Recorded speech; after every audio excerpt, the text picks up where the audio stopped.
It was supposed to be a relaxing vacation in Cuba, but for a Canadian family, it quickly turned into a nightmare. It's been more than a year that Tufik Benamish has been without his wife and 2 daughters. The Quebec man isn't allowed to leave Cuba, despite having had a criminal negligence conviction overturned. Today, his family and friends took their fight for his freedom to the Cuban embassy in Ottawa.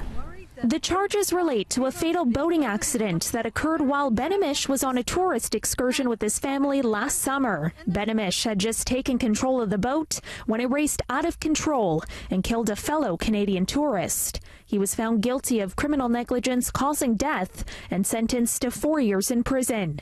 The ruling was overturned on appeal last April by Cuba's Supreme Court. Benamish isn't currently detained but can't return home because the case is still being reviewed by local prosecutors, and officials won't give him an exit visa.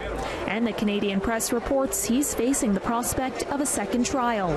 His family has already filed a federal court motion to have the Canadian government come to his aid. In an email today, Global Affairs Canada tells CityNews they're working on his case. Canadian consular officials are providing services and are in frequent contact with Mr. Benamish and his wife. They'll continue to be in regular contact with local authorities in Cuba, as well as Cuban representatives in Canada, about this case. Due to the provisions of the Privacy Act, no other information may be disclosed. Dozens of supporters hoping to get the attention of Cuban officials in Ottawa delivered a letter today pressing Cuba to let Benamish come home.